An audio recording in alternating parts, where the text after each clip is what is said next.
Evening everybody in the gallery, evening to those people watching us online.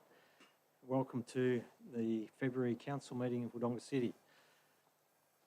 Wodonga Council acknowledges Aboriginal and Torres Strait Islander people as the first inhabitants of the country and as traditional custodians of the land.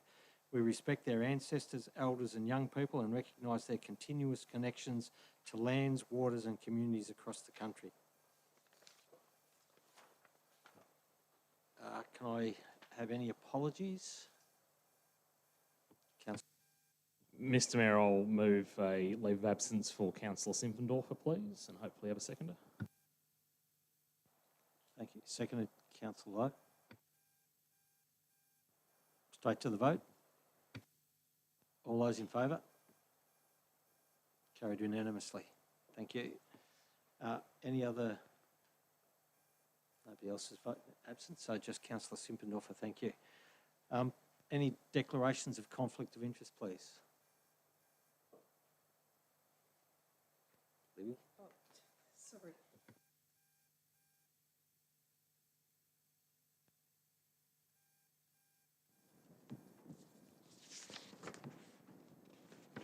Just trying to go. Yep. Yes, I have a conflict of interest on 7.8, authorisation to proceed to a planning scheme amendment for lot 33 Castle Creek Road. And it's a general. Thank you. I declare a conflict of interest in 7.8 as well, as my family owns property in the immediate area. Thank you. Confirmation of the minutes of the previous meeting. Move Councillor Chamberlain.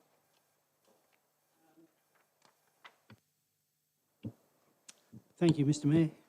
I'd like to move an amended motion for this. Yep.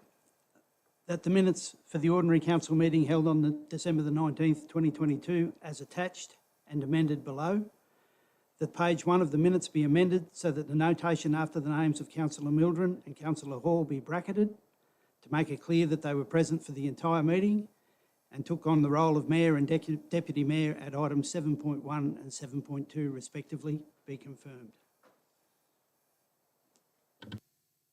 Thank you. Do we have a seconder? Councillor Quilty. Just a clarification that the way it read on the minutes from my behalf is that it looked almost as though they weren't there, and in years in future when people read back at the minutes it will look like perhaps that the Mayor and Deputy Mayor walked in halfway through the meeting. Thank you. Councillor Quilty.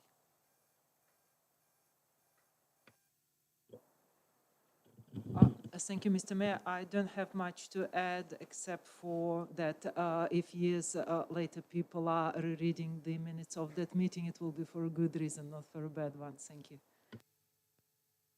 Thank you. Any other speakers?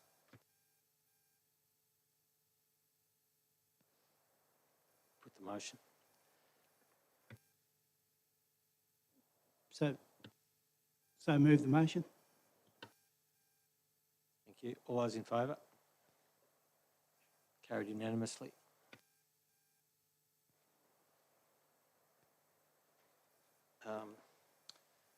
We do have one question, I believe, Mr. CEO.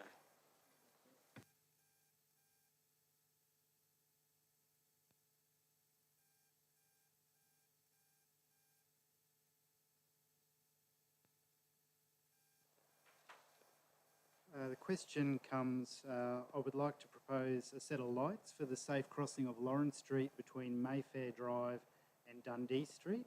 Safety is an issue for pedestrians and the users of mobility scooters. As a school bus driver and a resident of West Wodonga, I feel a safe crossing in this area would assist young and old, taking them away from an already busy roundabout. The response is, thank you for your question for the council meeting. As part of the building of the draft budget 23-24, the council is seeking community feedback on budget priorities. Your proposal for a new set of lights in Lawrence Street between Mayfair Drive and Dundee Streets will be considered as part of that process. Once developed, the draft budget will be presented to the community for further feedback in May 2023. Thank you for taking the time to write to Council and advocating on the community safety. Thank you, Mr Mayor. Thank you. There be no further questions. We go to delegates' reports, of which there are none. We move on to reports for determination.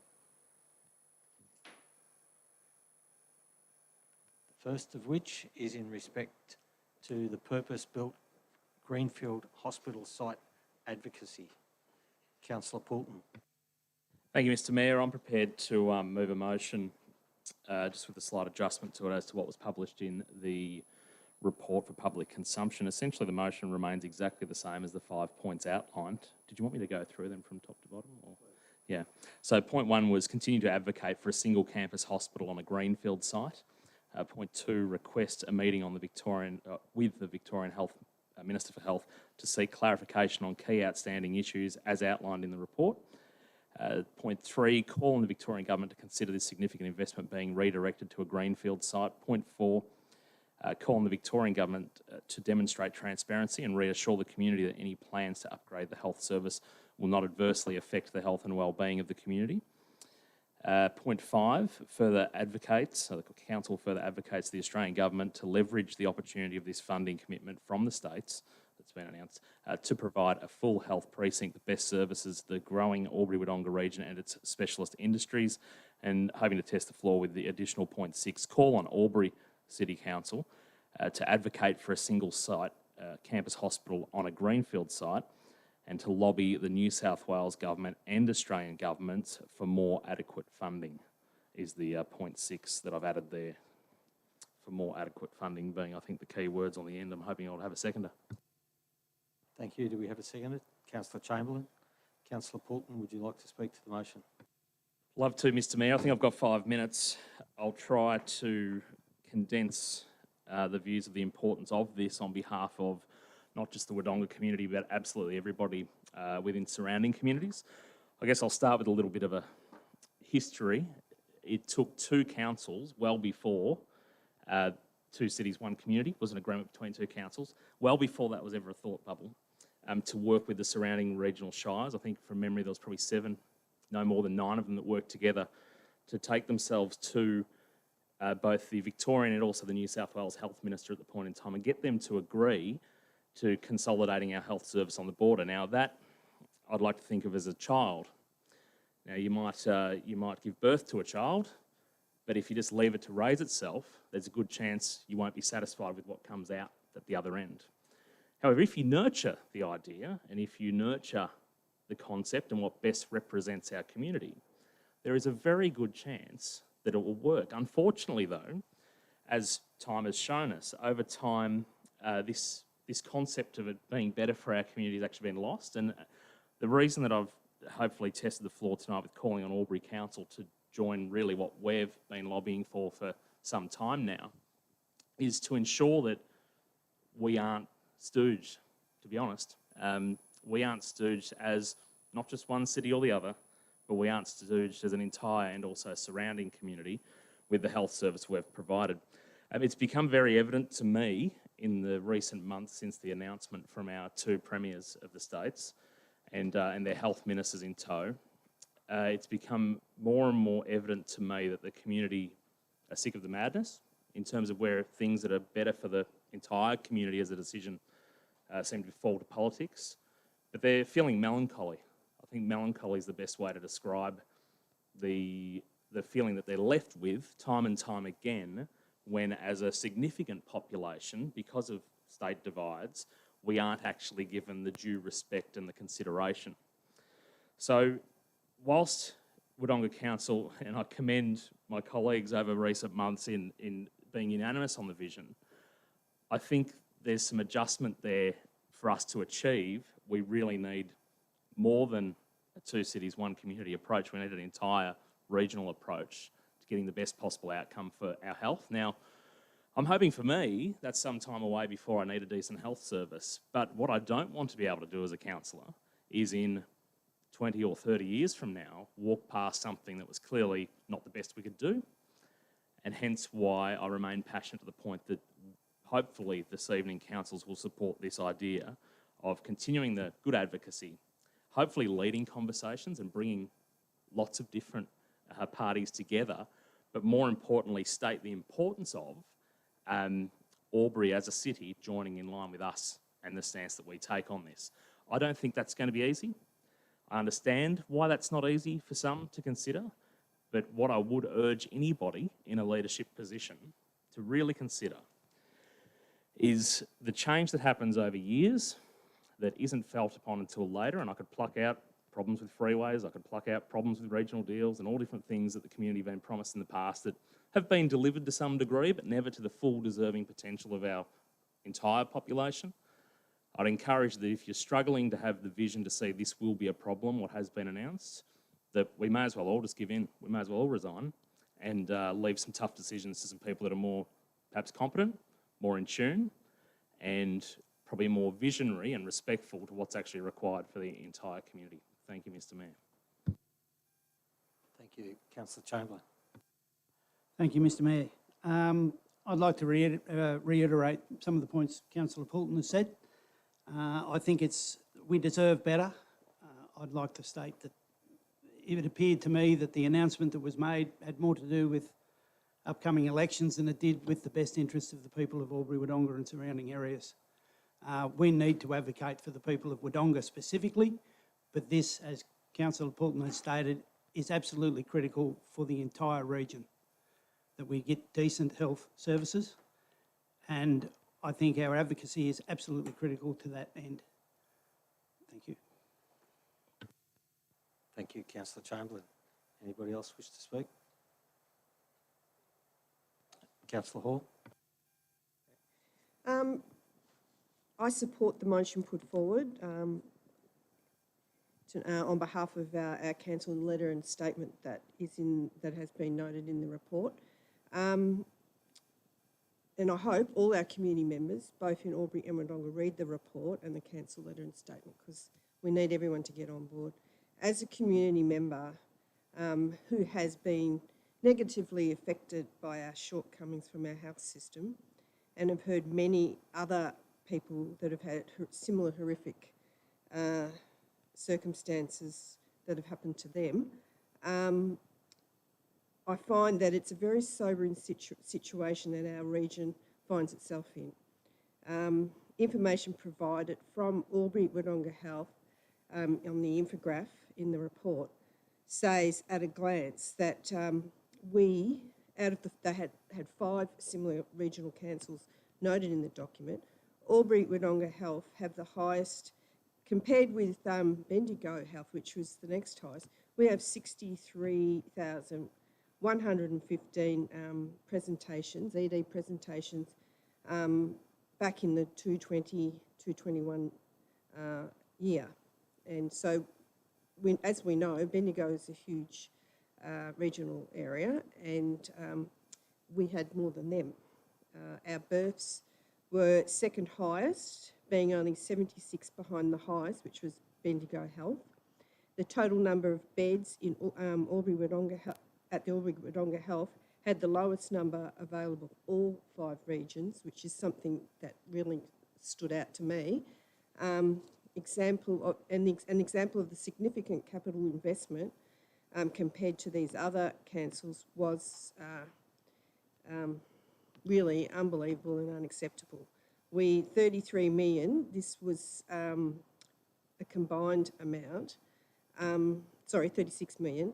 This was the lowest by a huge amount compared to the next lowest on the graph. Compared with Bendigo Health, we were a whopping 594 million lower in funding.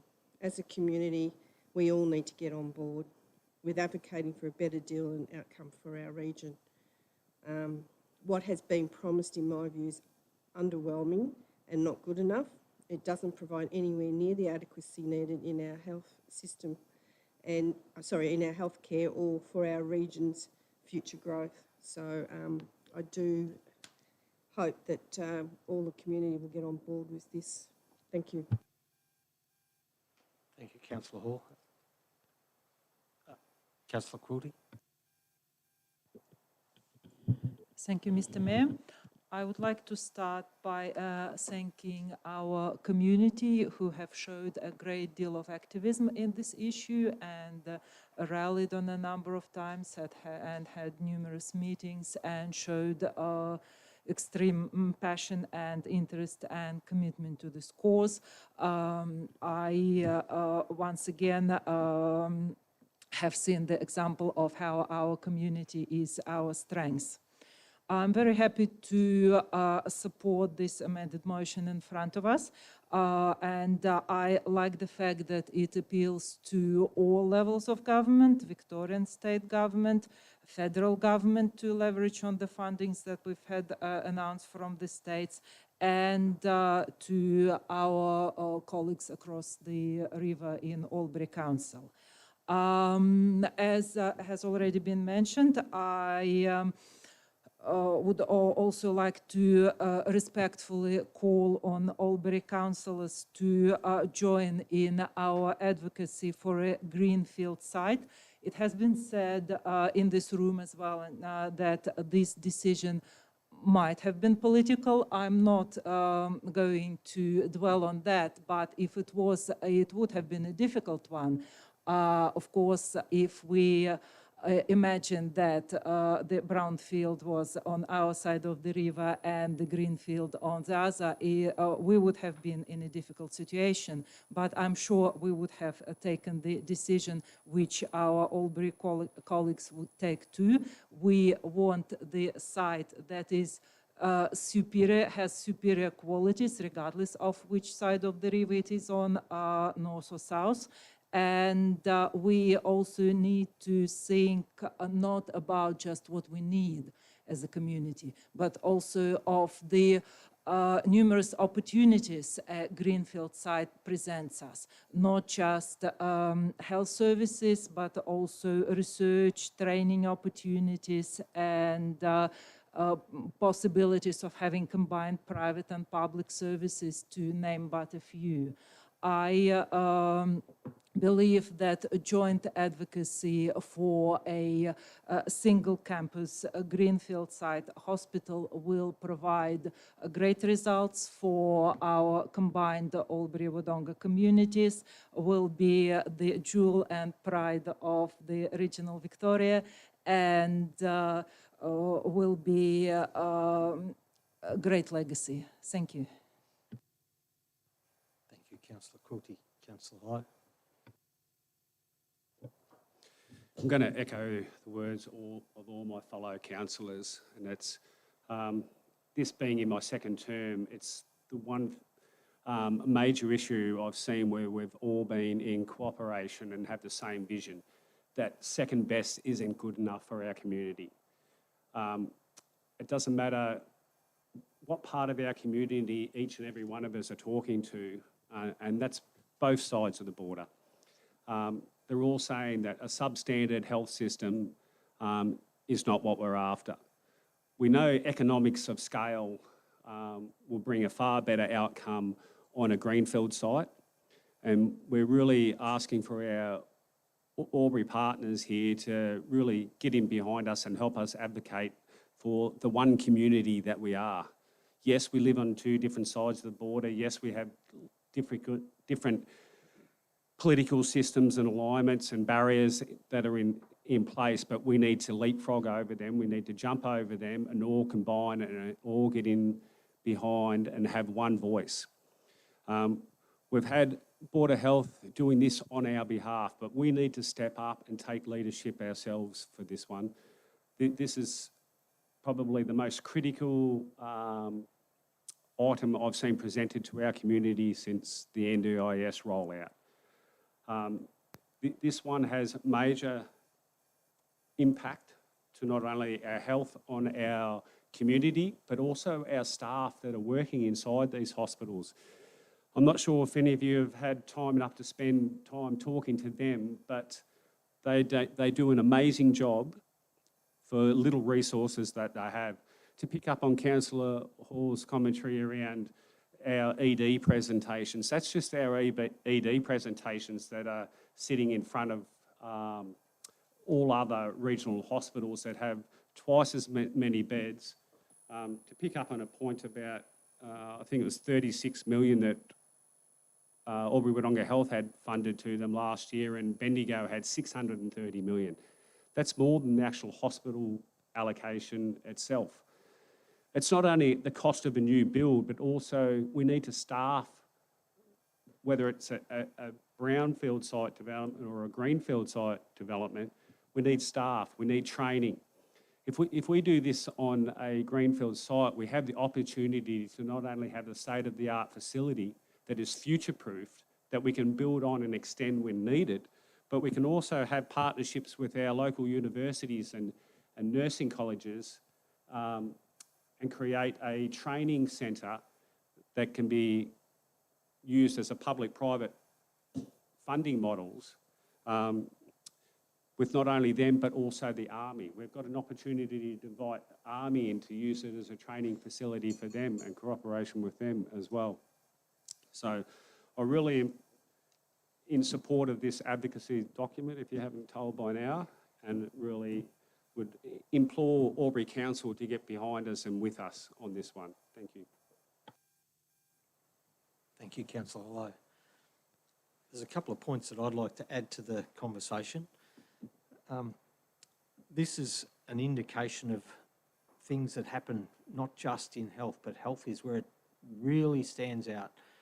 Both the New South Wales and the Victorian state governments have tended to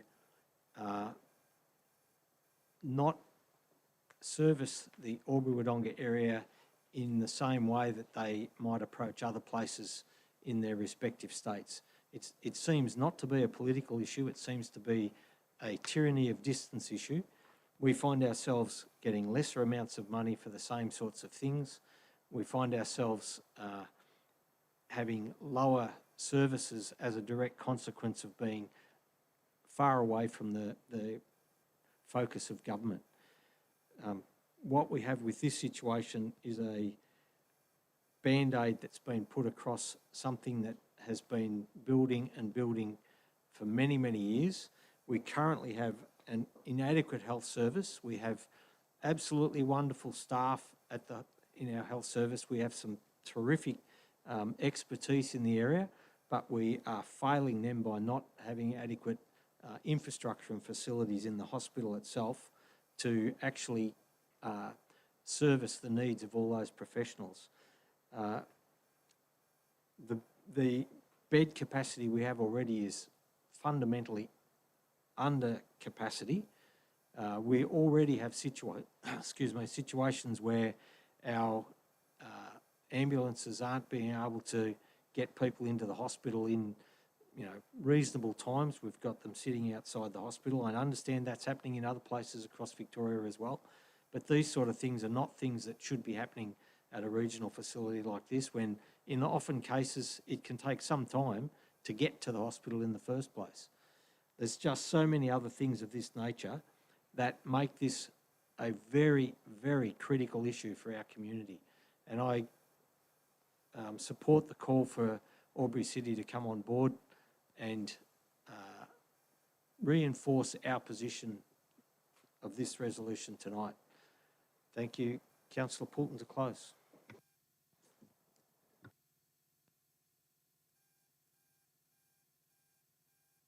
Sorry, Councillor Lowe.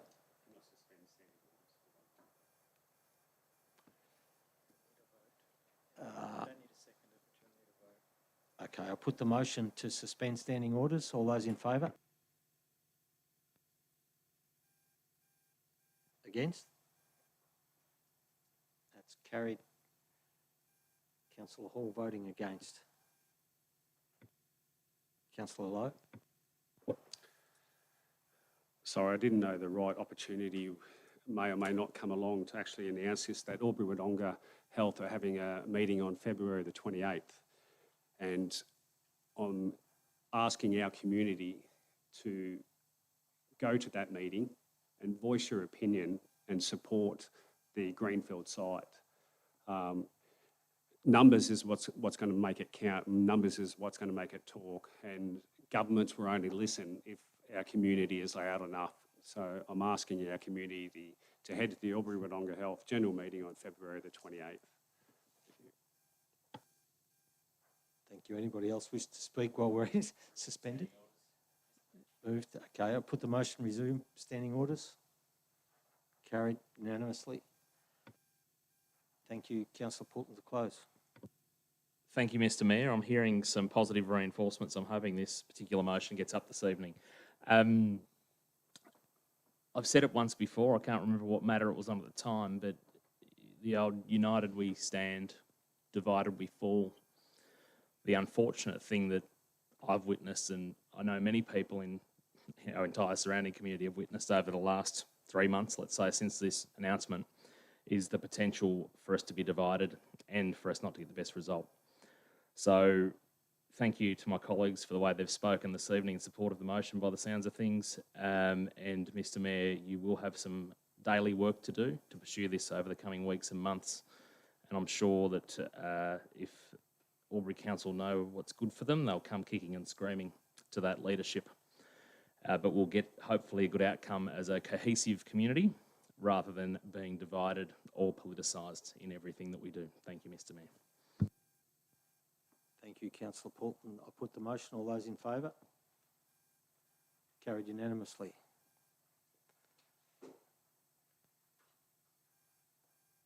Moving on to item 7.2, CBD Bike Hub. Do I have a motion?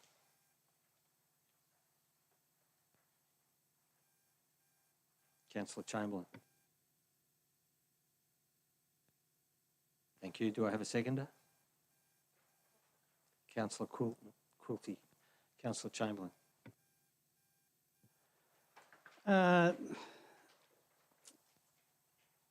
The recommendation here states that the tender process came back with an amount that was well above the proposed amount.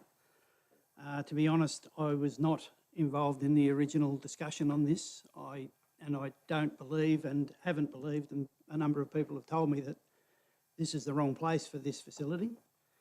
I'm all for effective public facilities, toilets, change facilities, etc. Even the bike hub as well, because it's going to be an important part of our future. However, I don't believe the place where it is or where it was proposed to be was the most effective use of the funds, and possibly was a restriction to possible future development on that site. Having said that, accordingly, I don't think it is appropriate to look for more funding or other options in order to build that facility on that site and go ahead with it. So the proposal is, because the funding is excessive, that we explore alternate sites, possibly even splitting up the facility, or what is the most effective use and the most effective outcome for the community. So accordingly, I move that motion. Thank you. Thank you, Councillor Chamberlain. Councillor Quilty. Reserve, thank you. Any other speakers? Councillor Hall. Yes, thank you.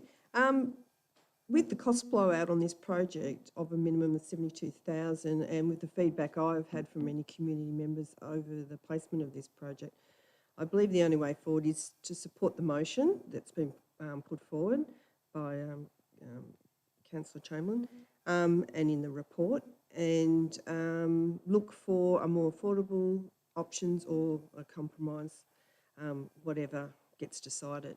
The original budget for the bike hub was 240,000. 150 of that was coming from an allocation in our capital works budget, which was to meet the requirements of the planning permit for the Hythant Library shortfall in car parking, which was some little bit of, I think, before this council.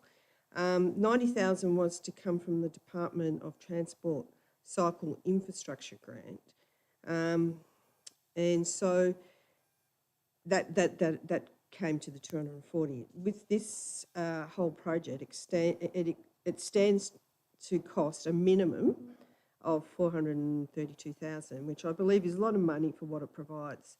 I believe we can achieve a better outcome with budgets becoming tight, interest rates going up, the pressure to provide lower council rates going forward into 23, 24, council budget. We need to look at all areas of spending and provide the best outcomes overall for our community and ratepayers. I think we can possibly find a negotiated outcome in another area of Wodonga, and what we do, whether we split, as Councillor Chamberlain said, is an option we can look at going further, but I don't support as it is in the junction place. So thank you. Thank you, Councillor Hall. Councillor Paul. Thank you, Mr. Mayor. This one's a frustrating one for me personally, only because I've heard talk for 2 years but no action, and that's for various reasons. The cost blowout shouldn't be surprising to anyone, because when Wodonga Council, and I'd have to say it was sort of embraced as an idea from the previous term of councillors pre-2020 elections, it probably would have only cost that to build one.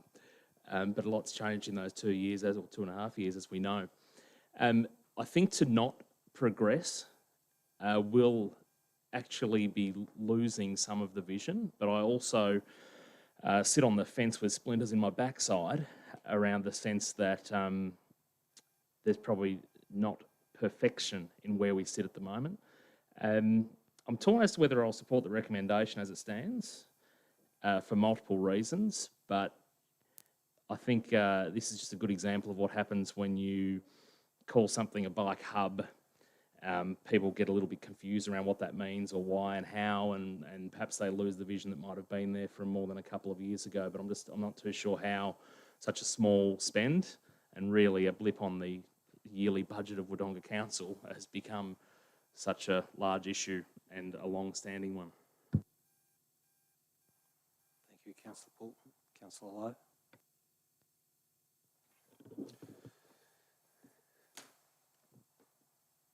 This one's got me in three minds. One which will surprise everyone. I imagine that I'm going to support the recommendation today, but with some big buts.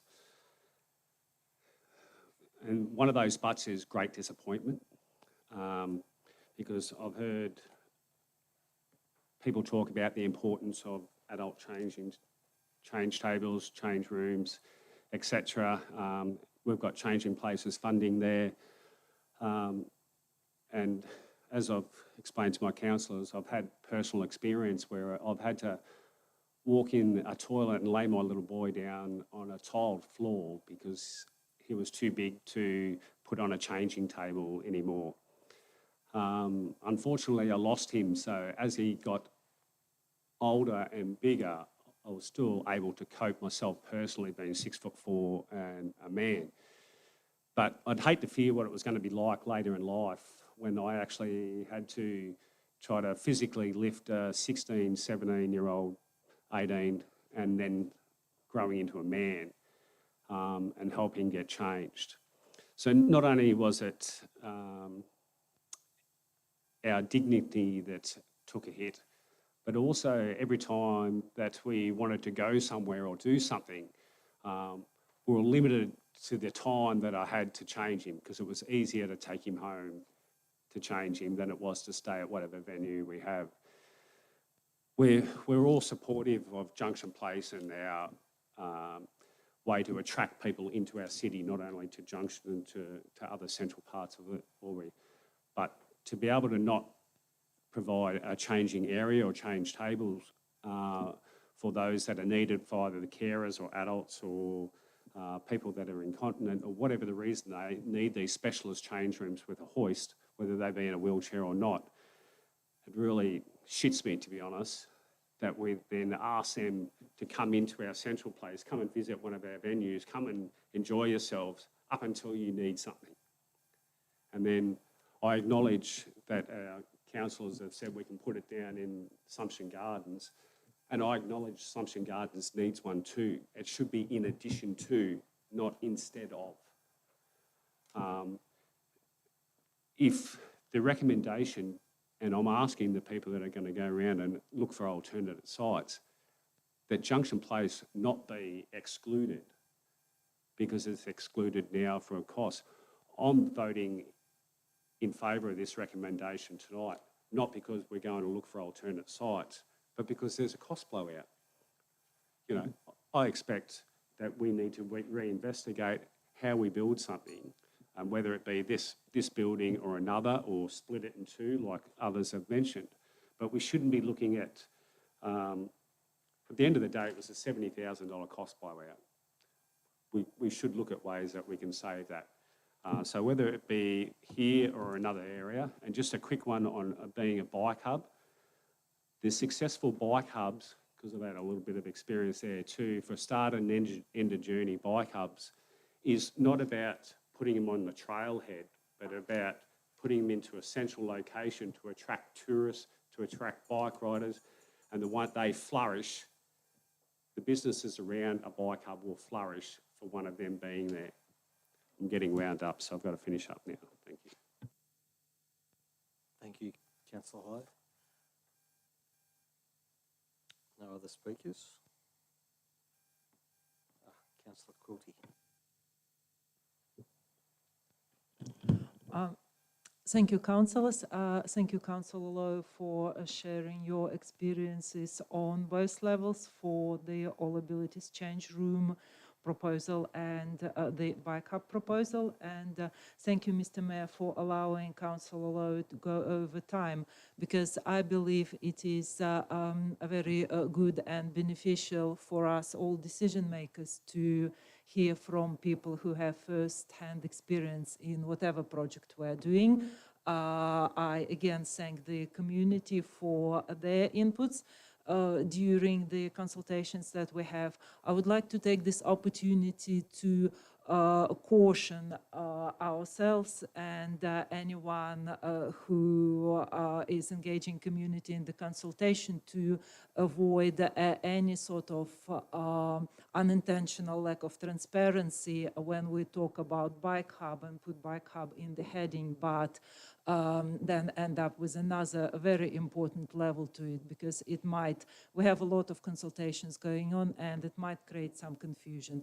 And it is important for us to look at both sides of the project. I support, I'm totally not against the idea of having all ability change room. It's very important, and I know that we have one in the hyphen, but it is only available during the operating hours of the hyphen, so it doesn't allow people to have a change during the events like that wonderful successful event we had last Friday on the square after hours. So with bikers or users of any other means of alternative transportation, it's a good idea for many reasons, which I don't have time to enumerate, to look into alternative ways of transportation. However, I would like to caution people who say that it is and with respect, Councillor Poulton as well, who say that it is a small amount and we had grants for it. As you will see in one of the later items, we have projected deficit of 6 million in the operational budget, so no amount is too small. I think it is an important project for us to continue considering, and whether we split it or combine it, and what site it is going to be at.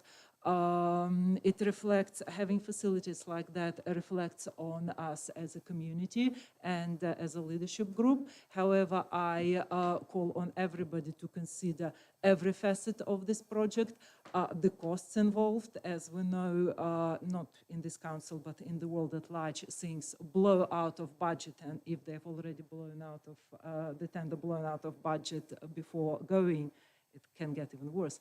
So careful consideration needs to be given to everything, but thank you very much for input from everyone. I will support the motion. Thank you.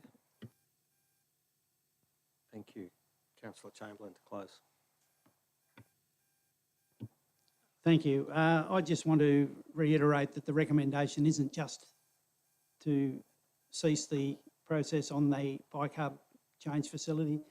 The other 3 sections of that recommendation do look for alternative sites and do look to provide a future report to council for funding and to continue to chase and ensure that adequate funding is going to be available for a future site. I think the adult change facility is a very important part of it. The bike hub, fantastic for the centre of town to attract people on bikes coming and going. But I just think this procedure or this particular facility is over budget, and I don't think necessarily what we need right now. But we need something, we need it soon, and hopefully this will still allow that vision to occur. Thank you. Thank you, councillor Chamberlain. Put the motion. All those in favour? Unanimous. Thank you. Move on to the next item of business, which is review of the governance rules. Do I have a motion? Councillor Hall.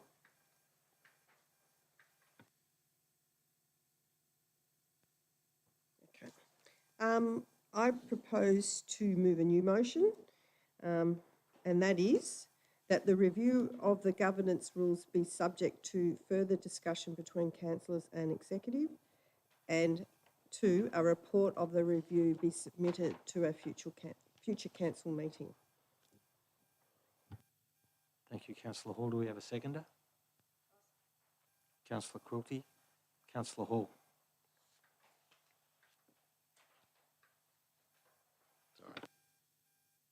Okay. In light of the recent changes in this report that has come up to council to be adopted into our governance rules, and after some discussion by councillors around these changes and the possibility of other changes that were flagged during councillor discussions to the rules, rather than go around in circles with the governance rules going out for feedback before... Rather than going around in circles with the governance rules going out for feedback before the possibility of the new changes being made, I think it would be best to go back through them with all councillors and executive officers, and then take the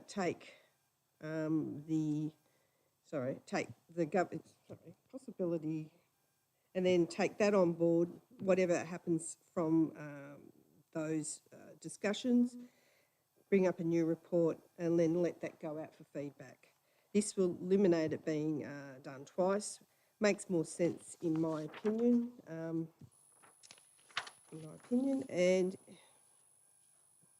as we have a new councillor too that's come on board, and he has made some points made during discussions around them. I think it only fair that his considerations be discussed, and so I believe that bringing it back is the best way to short circuit a long process. Thank you, councillor Quilty. Reserve. Any other councillors? Councillor Chamberlain. Yes, I'm the aforementioned new councillor, obviously, and the governance rules are all new to me in any case. I had, having read through them thoroughly and then had them changed within the first month, and read through them again, I think there was a number of questions that I had that I don't think we quite had enough time to flesh out properly. And rather than go ahead with a set of governance rules and then possibly go back to them again very soon in the future, I think it's a good idea that we discuss them fully and get it nailed down so it makes sense to all. Thank you. Thank you. Other councillors? Councillor Quilty, reserved. Thank you, Mr. Mayor. I'm going to support the change motion moved by Councillor Hall. I don't have a problem with most of the proposed changes that we have in the report, in the recommendation. However, I took this opportunity to review the governance rules, and I found a couple of things that I think are important to clarify before it goes out to the community. In particular, the definition of council in the rules says Wodonga City Council, without explaining whether it is the organization or the elected councillors or the staff, the executives. I think it is very important to define that with absolute clearance, because sometimes there is confusion in the community who is making a decision about what. I don't know how much interest these governance rules are going to be to the community during consultation, probably not quite as much as the hospital issue. However, for us councillors, it is our handbook which we work off. And I believe no issue in this is too small.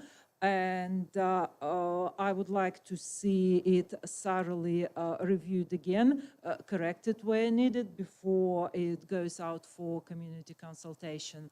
And one more thing I would like to point out is one of the proposed changes in the report was presenting a notice of motion which is like an additional motion a councillor wants to add to the agenda that has already been built with no less than 10 days as opposed to the old rule of 7 days.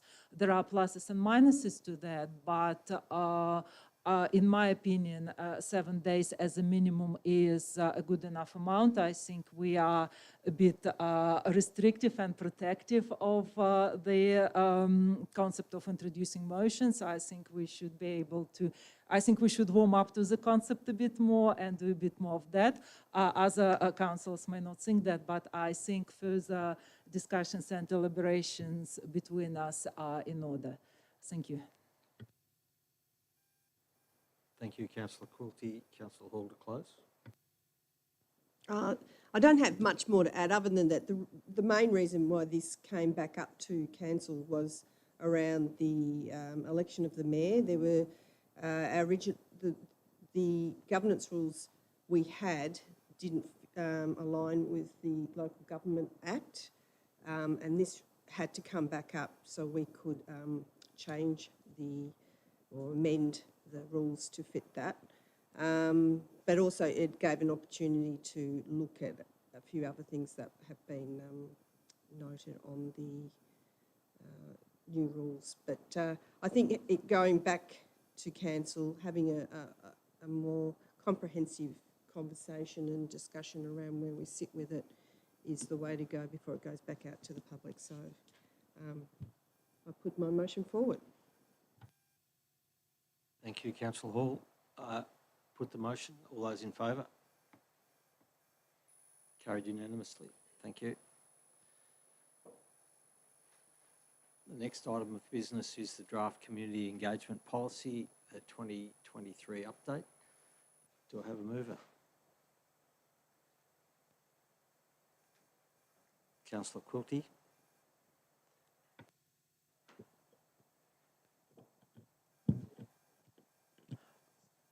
Thank you, Mr. As recommended, yes. Oh, okay.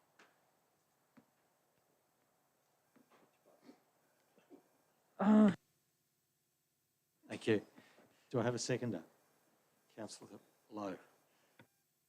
Councillor Quilty.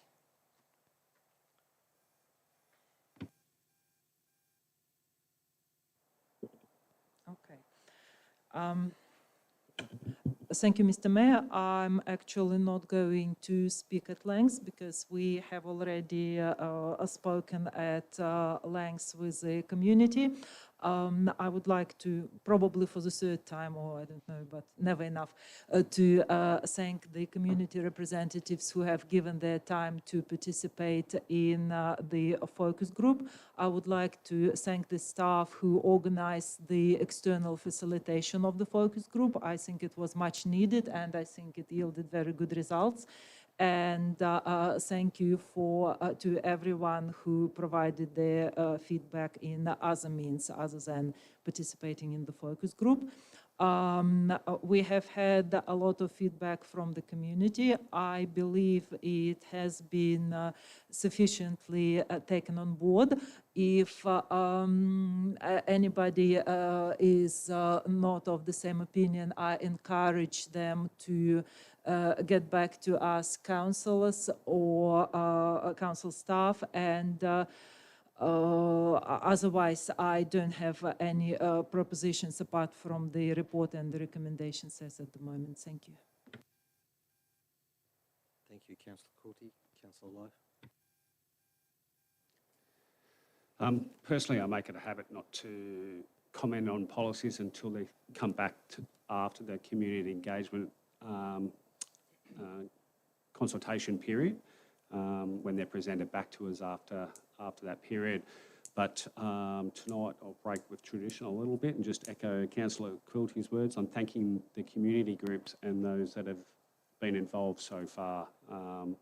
So thank you to those who are in the audience here tonight, and also those that are at home that participated. So I look forward to everyone having a read through the report in its entirety and then coming back to us as well. Thank you. Thank you, Councillor Lowe. Any others? Councillor Poulton. Thank you, Mr Mayor. Been a strong advocate of Two Cities, One Community being a way of life. Been a strong advocate of the vision and I guess the collaboration between two councils for listening to the community. Sorry, I'm on the wrong one, aren't I? The engagement policy. The next one I'll have a lot to say too. I'm also very supportive of the collaboration of our own community coming together and talking about this. And it is always difficult to get engagement. We all know that. I mean, a socket just goes around in my head at night after a council meeting going, how do we get people to holistically and collectively come together and work with us? And our poor staff have to then try to put things together that sometimes are shifted one way or shifted another, or sometimes non-existent, and the figures to help guide 7 elected representatives aren't necessarily always there. I will be supporting this. Thanks very much. Thank you, Councillor Lowe. Thank you, Councillor Cook. Councillor Poulton. Chamberlain. Thank you. I'd just like to say I'll be supporting this as well. The irony is not lost on me that we're going to community engagement on our community engagement policy. But I think it's important to engage with the community wherever and whenever we can, and take their opinions on board. And the more effectively we can do that, the better off we are. Thank you. Thank you, Councillor Chamberlain. Councillor Hall. Just a little bit to add, I agree with the council engagement policy. Look, where we can engage, I think if I could say for all of us councillors, we want to engage. And I think more than ever, that's been our position. And I'd like to thank the council staff for their commitment to that.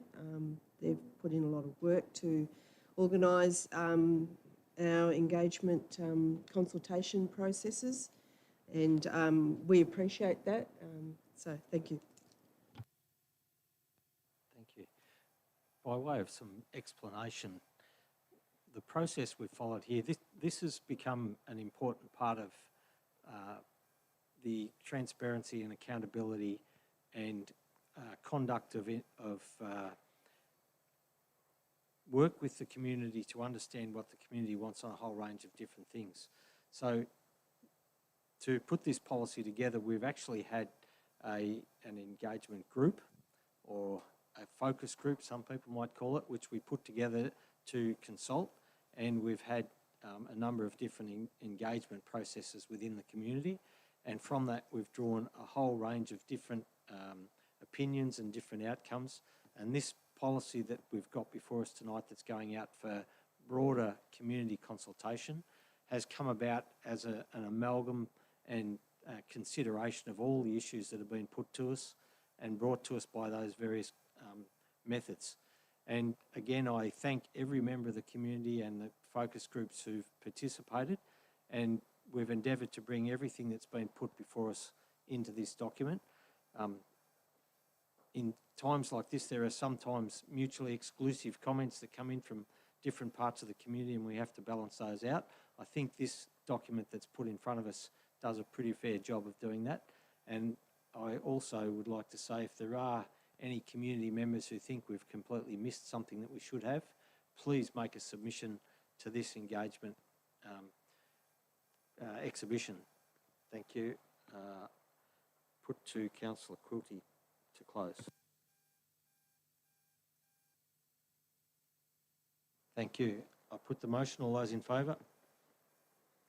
Carried unanimously. Thank you.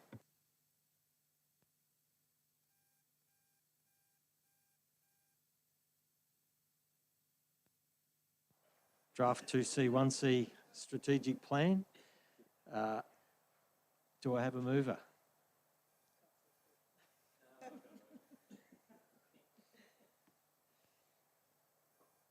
The matter will lapse for want of a move.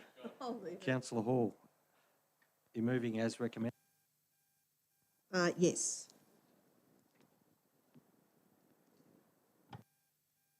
Do I have a seconder? Councillor Quilty seconded. Thank you. Councillor Hall. Look, I don't have much to add to this. It's pretty, look, you know, the two cities, one city is a commitment of both councils. It's been, the strategic planning was based on the community consultation of recent, this draft was based on community consultation from the 2022-2025 Two Cities Strategic Plan. And the results of the engagement have been undertaken for towards Albury 2050 and our council plan 2021-2025, which was placed on exhibition throughout December and January, and the report of details of feedback were received. I think it's worth, if people can have a look at the, we've got some feedback from a few people here that has been listed, which is always interesting to receive and see people's different questions and perspective on things. So I just put this forward and hope that we get it moved and passed. Thank you. Thank you. Councillor Quilty. Thank you, Mr. Mayor, and thank you to the community members who have made their submissions. There are important points, in particular the mentions of any anomalies that we from time to time encounter from two cities that make this one community being in two different states. This goes through all the facets of our work, from healthcare to licensing, whatever it comes to. There are anomalies due to various requirements and laws existing in different states, and a number of other issues such as youth education. It has been mentioned to us in the submissions. I hope the responses are satisfactory, and I just support the recommendation. Thank you. Thank you. Councillor Poulton. Thank you, Mr. Mayor. Just to prove that I don't come in with any notes to read from or be prepared, I'll try to get the same point across, maybe in a different order to what I started before. Two cities, one community. Firm believer in that being a way of life. Also know from reading Wodonga and Albury future plans and documents over many years is the communities were sick of the two cities competing with each other. Had 2C, 1C explained to me from a former mayor that, you know, one day we're going to end up amalgamated. I thought that was very futuristic and ambitious, to say the least. But what I have a real concern with is the staff in this particular council work extremely hard in putting this city's best foot forward. And I won't be supporting this recommendation or this motion. This is really out of principle to start with, around if we can't get our act together on the most important topic like health that we discussed earlier and be aligned with that, I'd question the full relevance of this agreement between the two councils. Now, as I said at the start, and as I've said in the past, firm believer in this is what the cities want, firm believer in we can do it together, but if we're going to have cracks like that in something that is so pivotal to our entire region, not just the two cities, we need to start talking about whether that's going to be a problem moving forward, in my view. So I won't be supporting this recommendation tonight. As I said, it's only out of principle because I think that conversation needs to be had between both councils. Thank you, Councillor Poulton. Councillor Chamberlain. Yeah, I will be supporting, and possibly for the same reasons that Councillor Poulton won't be. Although I wasn't a fan initially of the two city, one community process, I think things like the discussion we had earlier on the health system points that we really do need to cooperate. We always have cooperated with Albury on a certain level. This formalises it a bit more. But I think we need to be aware that that cooperation shouldn't leave us short. And I'm hoping that the staff, councillors and everyone that's involved in this stuff is keeping an eye on the fact that the bottom line is we're here for Wodonga. If it's good for Albury, Wodonga, great. If it's good for Albury, not Wodonga, for us, not so great. So we need to keep that in mind. Thank you. Thank you, Councillor Chamberlain. Councillor Lowe.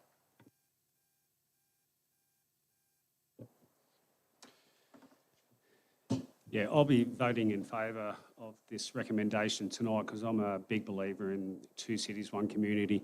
You only got to tell by the feedback from both sides of the city that they're all talking as one community as a whole. So whilst we might be like 95% of marriages at the moment and, you know, where you don't agree on 100% of things, but you agree on 95% of things. And we just need to sit down and have a discussion and work our way through the problem that we may or may not have here. So I will be supporting the motion on the fact that I think two cities, one community has been one of the best outcomes I've seen since becoming a councillor, in the way that both communities are getting behind each other, and both, you can only tell in advertising campaigns and things like that that they use the slogan well. But it's a way that both Albury Council and Wodonga Council, like you said, don't compete on things but complement each other. Sure, there's going to be things that come across our paths where, you know, we might be both debating on which side of the border that a company sets up, but that'll be part and parcel with it, and that's our brother-sister love thing that will come out in it. So I'll be supporting the motion tonight. Thank you. Thank you, Councillor Lowe. Before we go back to Councillor Hall to close, there's a couple of things. I too think there's a lot of things to be gained from the 2C, 1C arrangement, and I think if we get it right, there's a lot of things that we can move forward and we can be seen as a unified force. I hear Councillor Poulton's words about the differences that occur in relation to the hospital, and that in this context there is some people that believe we're not a unified force, and that might be part of the reason why we're going where we're going.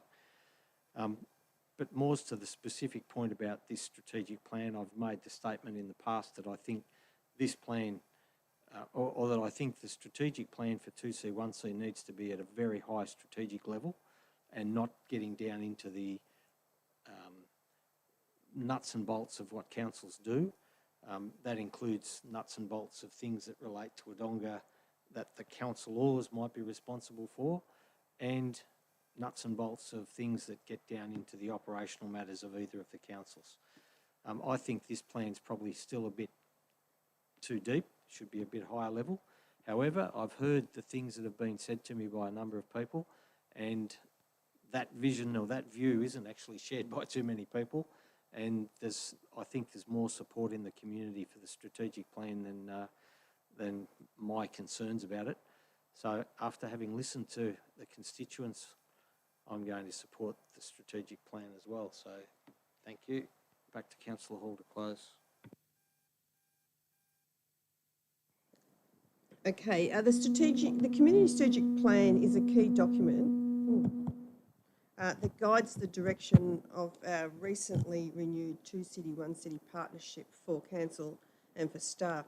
Actions are developed that work towards goals and aspirations in the plan. The partnership is a result of community seeking more cross-border collaboration between councils. Working together with Albury is vital and important. Not supporting this strategic plan will only take us backwards. We will have different positions from time to time. But it's better that we try and work our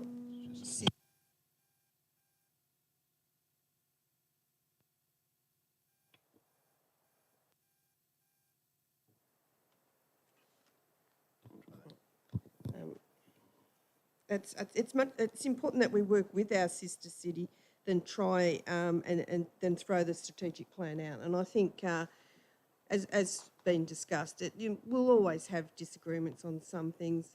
But the best thing to do is to try and bring them along and then put our argument out there, and they put theirs, and we come to some sort of agreements together. It's better to work with them than to throw this plan away and not continue that relationship.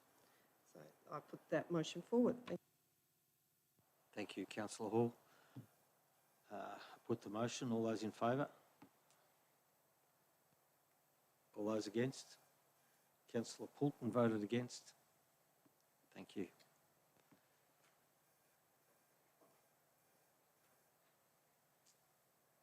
The next item is the Telecommunications Tower at James Eames Frontage. Do I have a mover of the motion?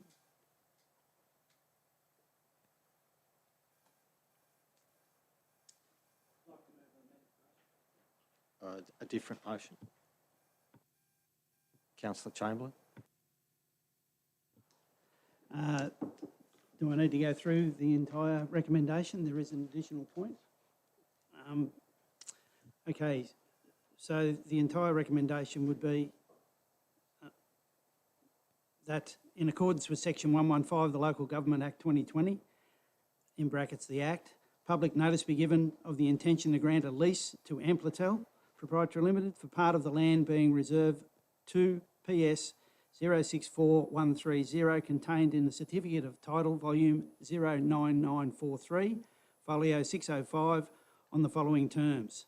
A 20-year lease made up of 4 options of 5 years, and B, a rental charge of $8,000 per annum for the first year, with the rent payable indexed on year by 2.5%.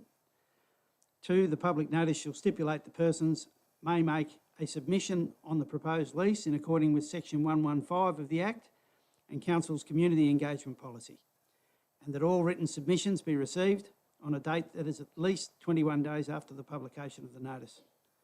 3, the Chief Executive Officer is authorised to undertake the administrative procedures necessary to enable Council to carry out its functions under Section 115 of the Act in relation to this matter.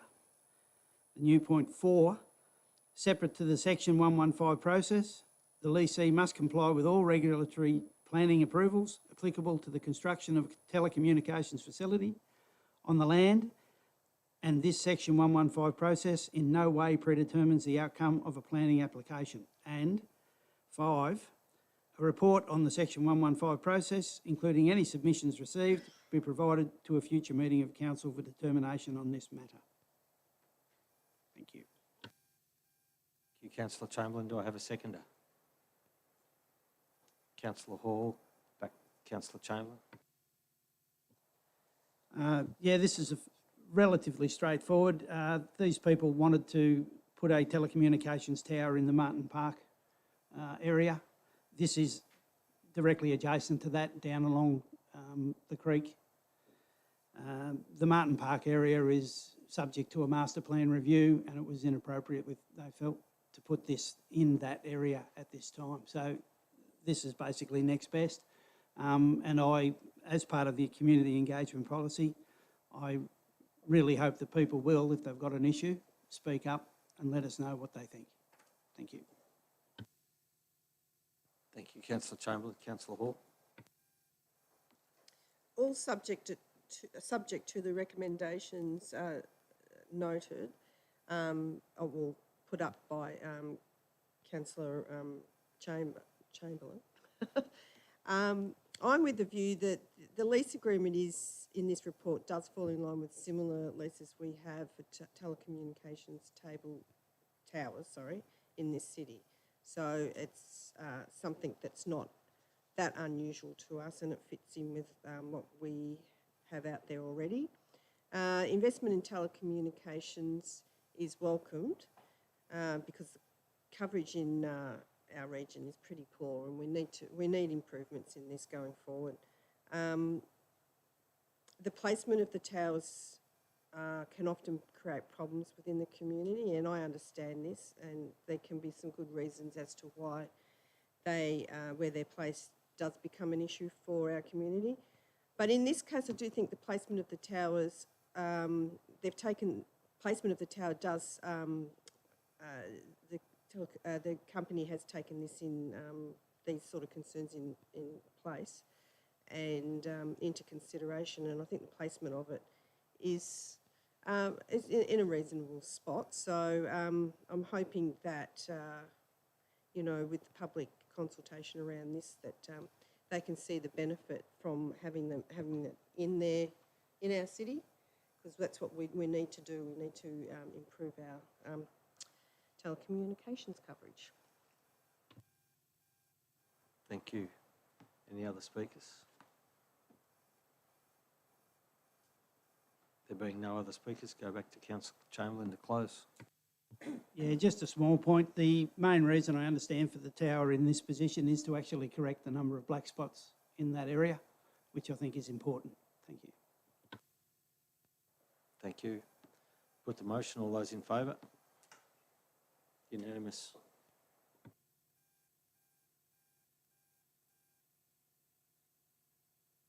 The next item is 7.7, the December 2022 Quarterly Finance Report. Do I have a mover? Councillor Quilty. Do I have a seconder? Councillor Lowe. Councillor Quilty.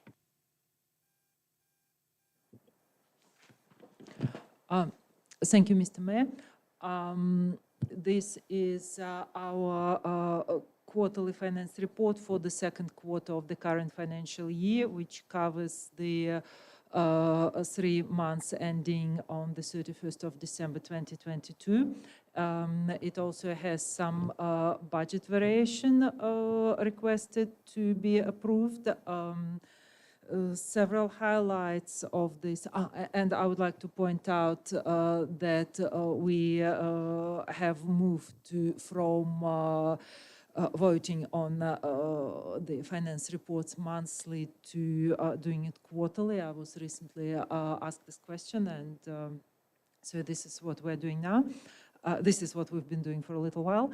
Now, the December quarter, the highlights of this report are, firstly, increase the budgeted operating deficit based on the results of this quarter, and the outcome of the vote for approval tonight will be a bit under 157,000. A few things that, a few big items that have been varied in these budgets, in these financials, are the grants that we put on the, that we budgeted for but didn't end up receiving. They are Regional Development Victoria grant, which were earmarked for extending the Roach Drive at the Logic and the Logic detention basin construction, and the grant from Building Better Regions for Barranduda Fields. It has been our common practice and usual recommendation not to put grants on the budget unless they're recurring. However, these, as our finance team have informed us, were fairly certain. However, they despite the certainty, didn't eventuate, so removing them from the budget. We will end up, as a result of the adjustments today, which are mostly of several grants that have been offset by expenses. Also, there was a delayed asset management inspection and revaluation that resulted in 125,000 adjustment to the expenses. There was a problem with termites at Bongilla migrant experience that had to be dealt with for just over 55,000. There was a final payment for the peace bell that was delayed from 21-22, and a number of smaller items that haven't been offset. A couple of other highlights that I have mentioned before is we're going to end up with a projected net capital budget of 40 million. Our cash position will be 22 million. Our actual as of 31st of December operating budget is going to be in surplus of 24.7 million. However, due to the adjustments that we already agreed in the previous quarter, I refer you to the minutes of the meeting on the 17th of October 2022, which I revisited myself today. It has several spreadsheets with an extensive list of expenses that we agreed to rebudget from 2021-2022 into this budget. So despite the surplus we have in the actuals at the moment, based on the information we have, we estimate with budgeted deficit of 6 million by the end of this financial year.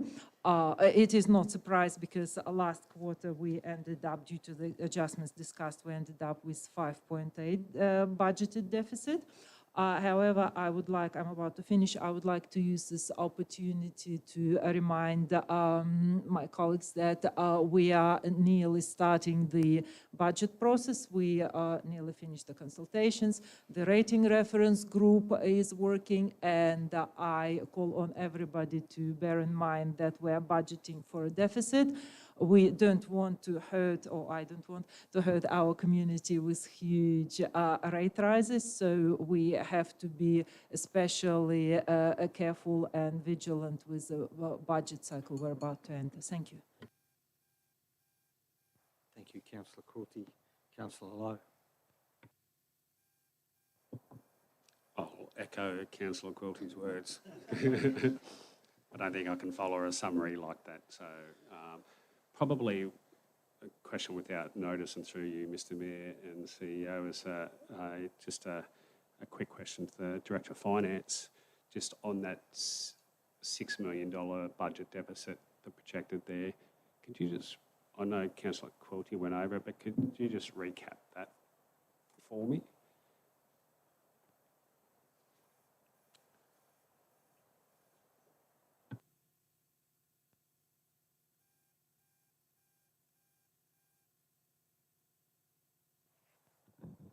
Through you, Mr Mayor. The $6 million variation basically stems from carryovers from last year. It was $5.8 million that Council approved at the last quarterly budget review, and 160,000 variation today. It was for projects that were started, funds had been committed, but they couldn't be finished during the last financial year due to weather and supply chain issues. So they were essentially budgeted in the last year and are being carried forward. Yep.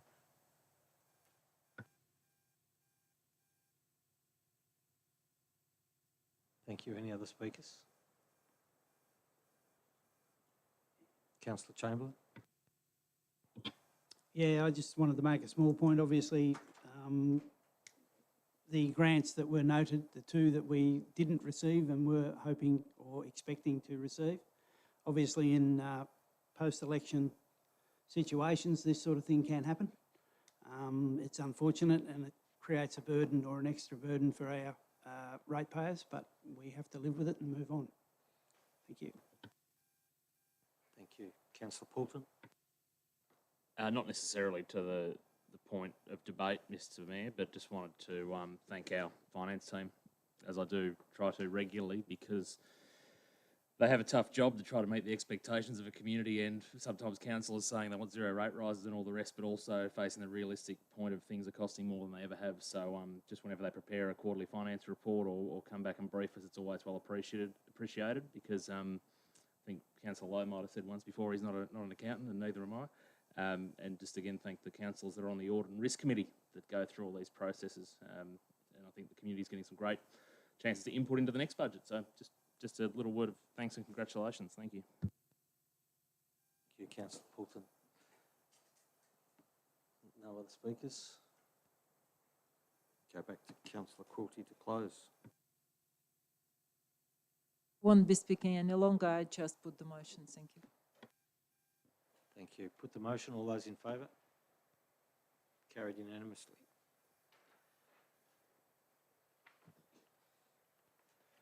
The next item is 7.8. We have two conflicts.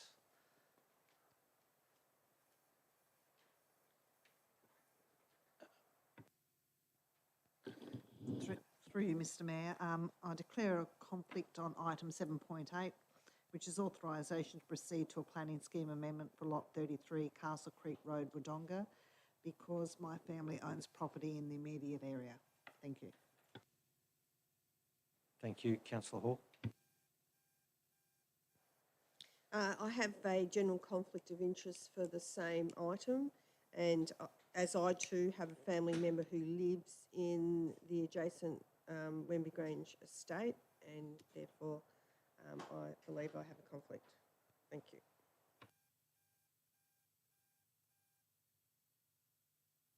Thank you, Councillor Hall.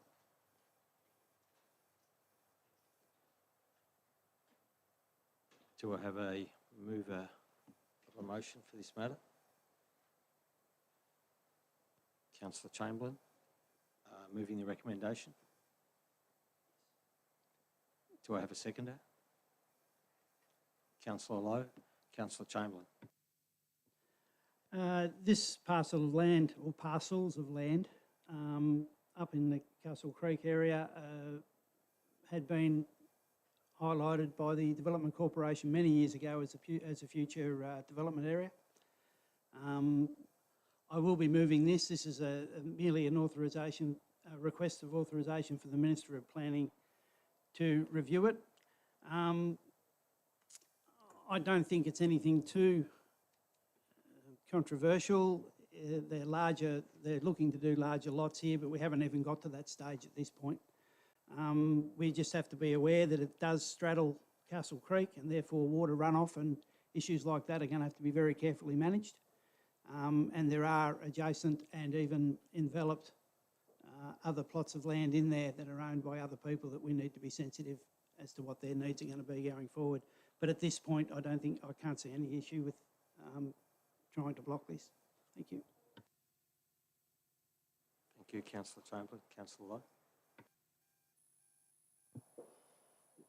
Yeah, I also will be supporting the motion tonight because it's just going forward to planning approval. But for those that aren't familiar, the developer has a 80.28 hectare site, and it's split zone now into low density residential zone and farming zone. And they're asking, I was about to say but I actually don't know who it is.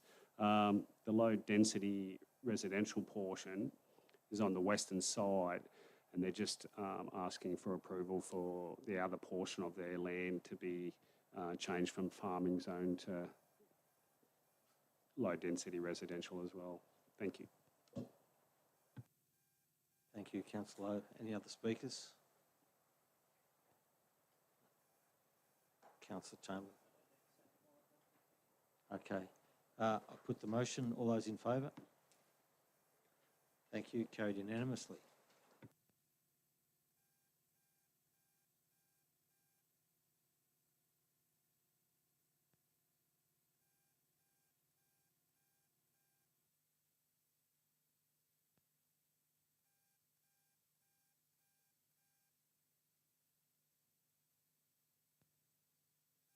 Thank you. move on to the next item of reports for noting, and there are nil. Reports for information. We have the Audit and Risk Committee. Anybody wish to speak? Thank you, Councillor Quilty. Thank you, Mr. Mayor. I'll just say a couple of words because the report is for information only. The first one is the annual report of the Audit and Risk Committee and its actions. The Audit and Risk Committee is obligated by Local Government Act to report to Wodonga Council twice on what they're doing, and this is the annual report of that committee to this council that covers 21-22 financial year. Talks about the activities, the composition of the members, and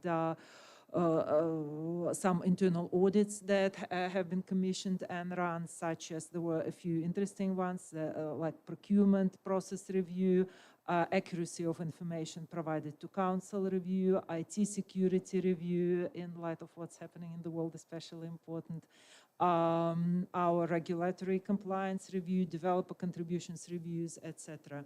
So not a very long report, not too heavy on numbers, full of pretty pictures and easy to follow graphs. So I hope councils have, and if haven't, then encouraged to give it a passing glance to see what the hard-working committee members up to all year. Thank you. Thank you, Councillor Quilty. Any other speakers? Councillor Chamberlain.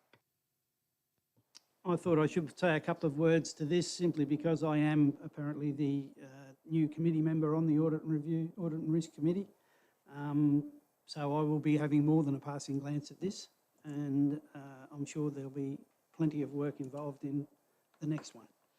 Thank you. Thank you, Councillor Chamberlain.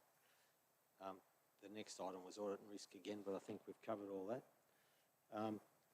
The oath of office, noted for Councillor Chamberlain. The lobbying, advocacy and meetings and events for December 22 and January 23 are listed. They're there for everybody to read. I don't think it's necessary to go through. Councillor Poulton. Mr. Mayor, I might have overlooked it, but is there anything in there in relation to health advocacy around the hospital over those since our last meeting? Because I can't see anything there at all documented, that's all, unless I've missed it.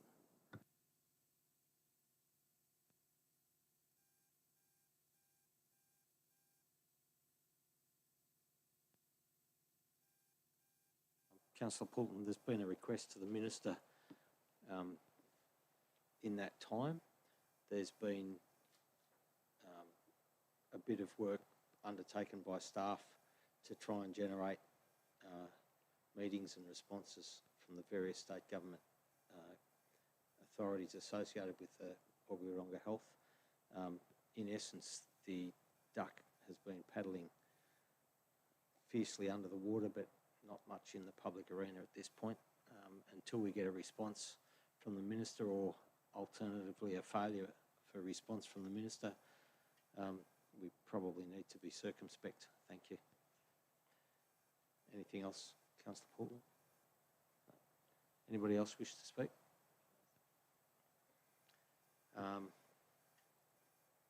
The decisions register. Anybody got any comments or questions in relation to the decisions register?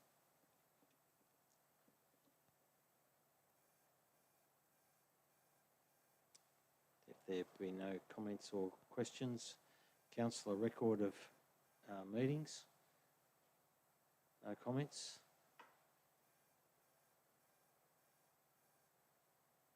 Notice of motion. There were no notices of motion this meeting. Petitions. There have been no petitions submitted. Is there anybody who has general business? Councillor Lowe.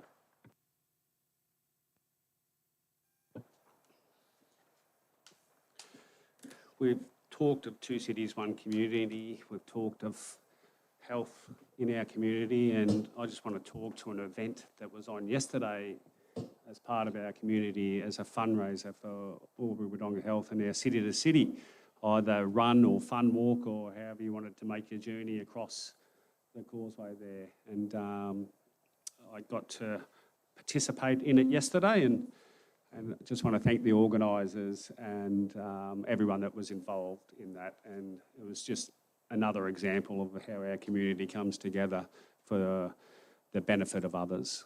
So I want to thank them and also take this opportunity again to ask of our community to attend the meeting on February the 28th at Albury Wodonga Health General Meeting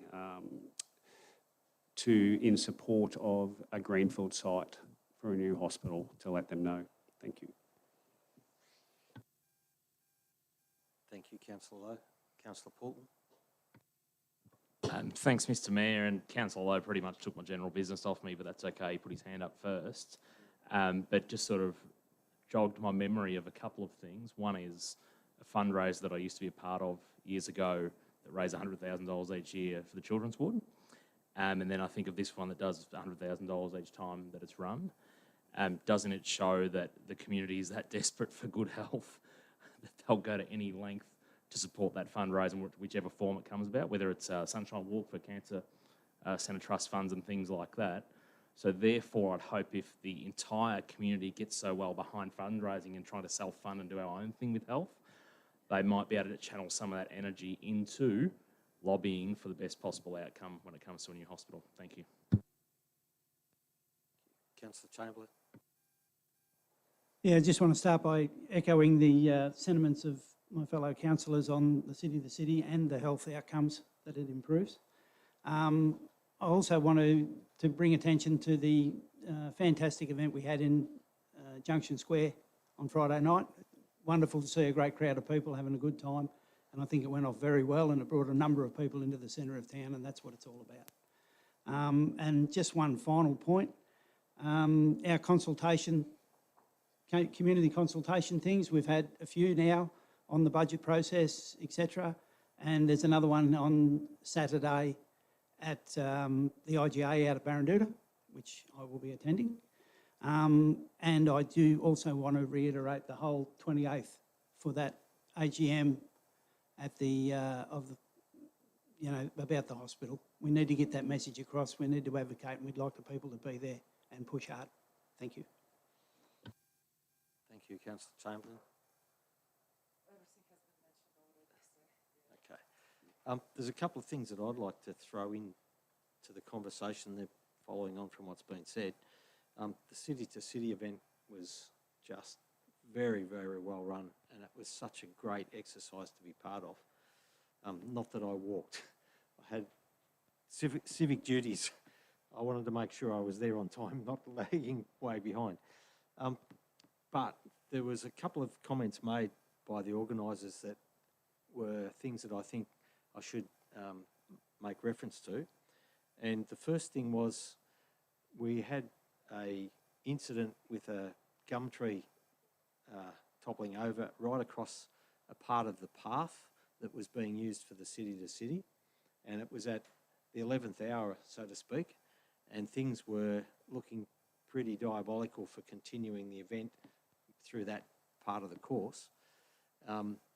The organisers made one phone call to council staff, and within a very short period of time, our staff were on the job and had a very big tree cleared, cleaned, made safe, and ready for the event to happen early the next morning. It was extraordinarily well done, and it's congratulations to our staff for doing that. And the event organisers congratulated the staff publicly on the day for doing the work they did, which was quite special. The other part, the organisers were very, very pleased with the facilities that we have to offer with Richardson Park and Junction Square for the end of the event, and they commented and complimented council on the facility that we've got there and how good it is for those sorts of events. And being looking out over the event and the people that were there at the end of the event, and everybody was enjoying their day and settled in good surroundings with grass and trees and the whole bit. It was just a very, very good setting. So it's again, congratulations to our staff for maintaining that facility and presenting it as it was. Yeah, I'd also like to encourage a very big turnout from our community to the Albury-Wodonga Health AGM. I recognise that the deadline for making submissions or questions to be asked, I think, is today, may well have already passed. And I understand there was some level of registration required to attend inside, but I would think people could still gather and make their points known outside the meeting if they can't get entry. It would be really nice to see a very well-moved community to come out and support Wodonga City and hopefully Albury City and the various groups that are trying to improve our health service. I think that's probably enough from me on general business. Anybody else wish to speak? No. There's no urgent business. We move into confidential items, and members of the gallery from here, once we move the motion to go into confidential, thank you for your attendance. It's wonderful to see so many people turning up into the gallery, and I'd encourage you to make a habit of it. Thank you. Do I have a motion to go into confidential? Councillor Poulton? Do I have a Councillor Chamberlain? All those in favour? Carried unanimously. Thank you.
Thank you.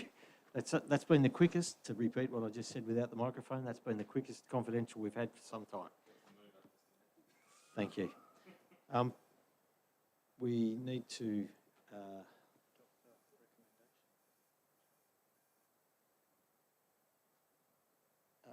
yes, okay. We need to adopt the in-camera recommendations. Do I have a mover? Councillor Poulton, Councillor Chamberlain. Councillor Poulton.